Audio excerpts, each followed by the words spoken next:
Hello guys, nandito na naman ako at eto, pag-usapan natin ang Malampaya is one.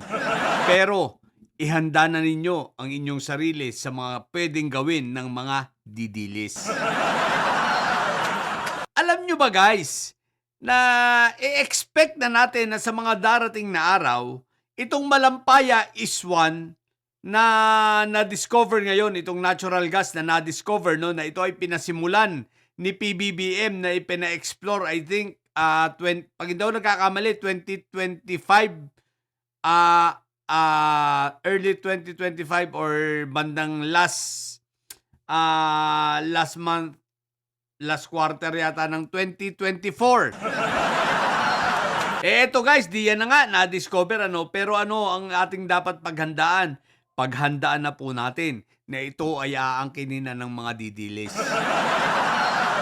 Paghandaan natin na sasabihin nila, yan, project yan ni Tatay Digong namin.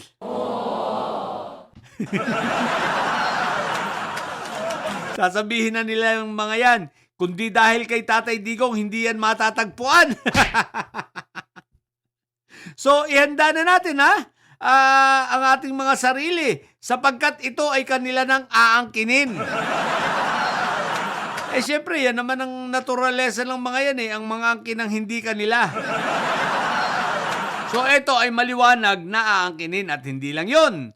Nagkwentuhan nga kami ng puting kabayo, tumatawa kami parehas sapagkat sabi ba naman ni puting kabayo huy, mukhang mukhang may naglalaway dito sa Davao.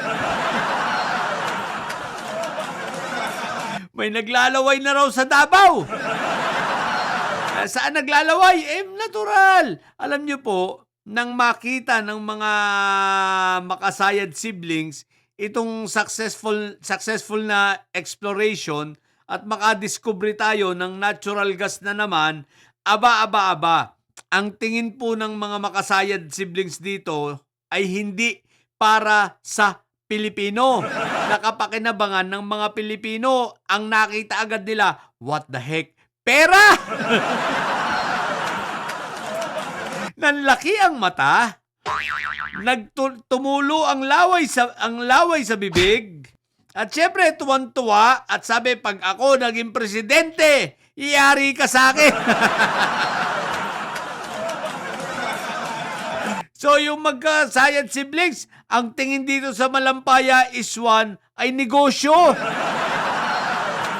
Pang sariling negosyo at kiniklaim na siguro agad ng magkakapatid dito na okay, amin yan. Kaya wag tayo magtataka sa mga darating na araw, ang naratibo ng mga ito dahil yan kay Tatay Digong nila. At syempre, ang tingin nila dyan, malaking pera ito. Baka, hindi kaya humingi itong mga ito ng down payment agad sa China. Hindi pa man nakakaupo ibebenta na agad ang Malampaya. Malampaya is one. Syempre, ang tingin nila dyan pagkakakitaan. Hindi naman yan tumitingin na papakinabangan ng taong bayan. Ang tinitingnan lagi niya mga yan pagkakakitaan pansarili. Syempre, makasayad siblings, takaw sa pera yan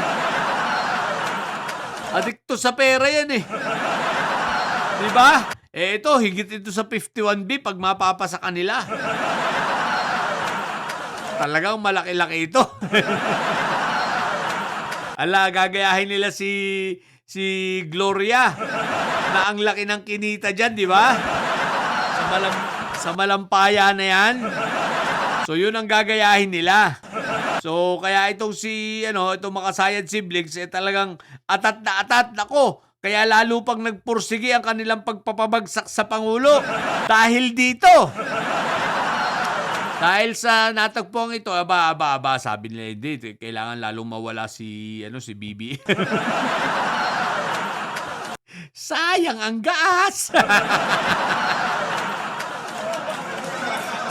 Kaya yun, asahan natin mga fake news, mga didilis. Simulan nyo na. Ano pa hinihintay ninyo? Fake news na dyan.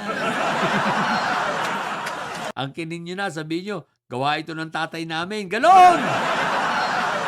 O ha, mga ka-BBM ko, ha, wag natin kakalimutan na ihanda ang sarili dahil sa pag-angkin ng pag-angkin ng mga didilis sa Malampaya is one, okay?